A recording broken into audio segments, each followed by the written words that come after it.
Hey guys, now that we've got the variance patch on global, I'm going to be going back and finishing off Kokurayu. But before I do, I'll let people know that in case you weren't reading the news, they changed the scoring system for all the previous bosses. You can notice right here the damage received score. You can get 10,000 more points for every single boss in Dark Visions. So if you did any bosses before maintenance this week, you need to go back and rerun every single boss with a new perfect score to get the updated max score, and that applies for every single boss all the way from the first one. It's extremely annoying that this happened, but Gumi did mail out a bunch of lapis and energy pots as a compensation for having to go back and do it again. So, big headache, but at the very least, they did, give something for that mistake. But anyway, so go back and rerun every single boss. The videos from last week are all still apply. The physical units will now do more damage because the variance patch is out. But once you do that, if you look down here at my personal individual points, I've got 2,220,000 points. That should be your score if you went and reran every single old boss with a perfect score before Kokurayu. So going into Kokurayu, if you're perfect on everything, you'll have 2,220,000 points. And now we go to Kokurayu. So if you already saw the Kokurayu video I posted on Tuesday, I think, it's the exact same thing. I'm not changing anything. Now, I will say, for those of you that, really try hard in Dark Visions, my team is absolutely not the best team for this. I will not be getting a super high score. So if you're the kind of player that just really wants the best score possible, there's probably better videos out there for you that are going to involve things like Graph, probably Angela, stuff like that. I don't have those units, so therefore I will not be getting as high of a score as some players will be getting during this event, because I just don't have those units. So I'm just doing a score that's going to work for me. And I'm not really explaining specifically what I'm doing. I'm not going to repost the turn chart and all that, because like I said, this is literally the exact same thing as the other video. So what I will do is post a link to the previous video in case you hadn't seen it. So yeah, the reason I'm just rerunning this and recording it again is mostly so you guys can see the score and the damage breakdown once I kill the boss. When I get to the final turn, I'll cut the video, and then I will start. I will rerun this fight a couple of times to try to get better variants, but I'm not going to run it a ton because, like I said, no matter what I do, my score is not going to be super great anyway. So there's not, a ton of reason for me to stress myself out trying to get a higher score when I'm pretty much predicting that my score in the final run will be, or the final after everything, will be probably in the area of the 500s. So I'll be top 500, I would assume. I don't know, until we get there, but that does seem the most likely. And I'm doing most of this by memory. Got a little turn chart here for reference. Alright, yes, turn 5 was the attack you cannot negate. So we will just guard. And let's see, chain count score this turn.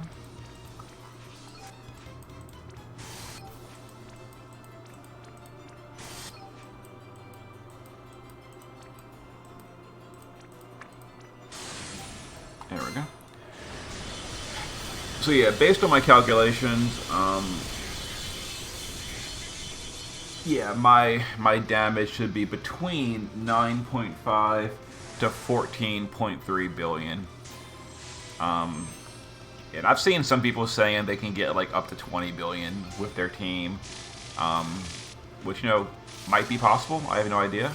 I just know that with my units, it is not possible to go that high. That would probably involve things like, you know, focused Angela and all that. What else are we doing this turn? Back to the base form. Esther, guard you. Sky's not important, and Zahn refreshes.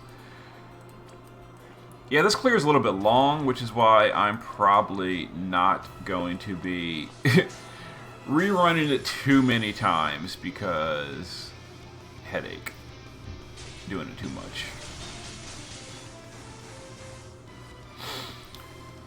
Alright, so turn 7. What are we doing here? Quantum Storm on Zahn. Sephiroth, you were doing your Magnus this turn.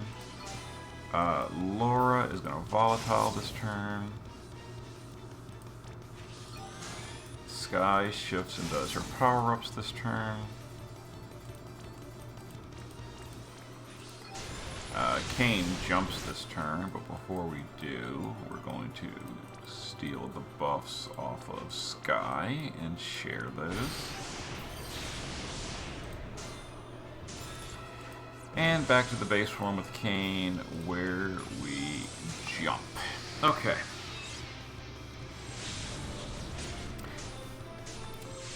Yeah, the big two units that I don't have are Graf and Angela, and both of those are pretty strong for this fight.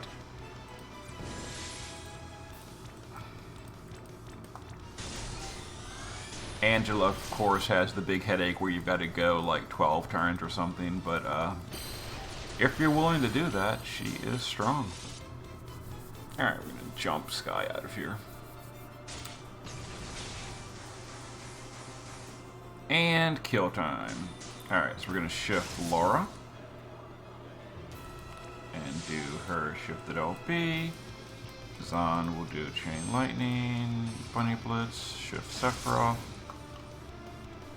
You will no pain. And okay, so this.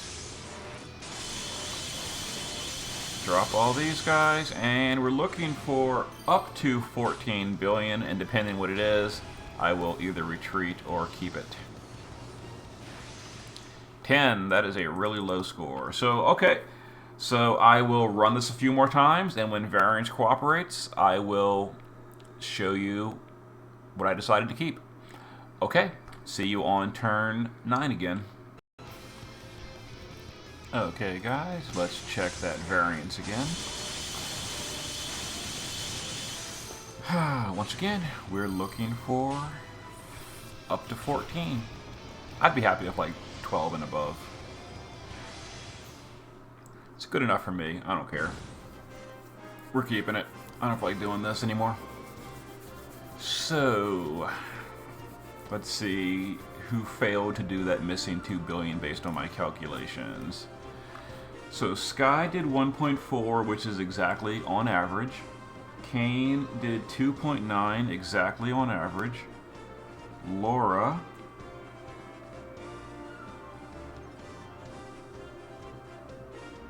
apparently didn't go at all. I must have clicked her too late. That's the problem here. Are you kidding me? Sky did 4.9, which... not Sky, Esther. Which is high. And Sephiroth did 2.7, which is slightly above. So... yeah. I apparently didn't click Laura quickly enough and she got canceled. Are you kidding me?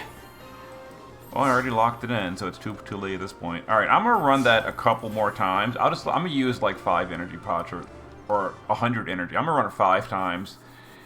Oh my god, Laura, why? And then I'll be back. We'll see if I ever get a higher roll with it. I'm only doing it 5 more times. That's it. So 9 energy pots and we're done.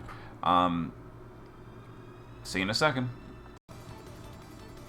Alright guys, let's play this variance game again and hope we properly send Laura and get our jumpers to hit as we need them to. So we're looking for 14 and above, preferably. 13.6. Okay, that's close enough to my upper range that I'm satisfied with that. Let's go ahead. And by the way, I actually forgot to update my damage chart for increasing Esther's level to 130. So I'll post an updated damage chart in the comments. So who did what here? So let's see. So Sky, her average is 1.4. She did above average. Oh my God, Sky did almost the max possible for herself. Kane, his average is 2.9. Oh, he rolled high as well. His max is 3.4. His average is 2.9. His low is 2.5. Kane did really well. Laura Croft, her average is 1. Her low is 800 million, and her max is 1.2. She did close to the max. I didn't calculate Zahn, unfortunately.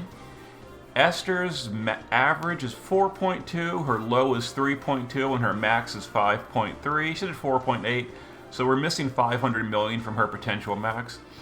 And then Sephiroth, his average is 2.5, his max is 3.2. He did 2.8. So Sky and Sephiroth did above average, but they were both short of their max potential. Yeah, we're missing 500 million from Esther's potential, and we're missing 400 million from Sephiroth's potential, but we got a really good roll on Sky, Kane, and Laura. So I'm gonna keep that. That's good enough for me for now.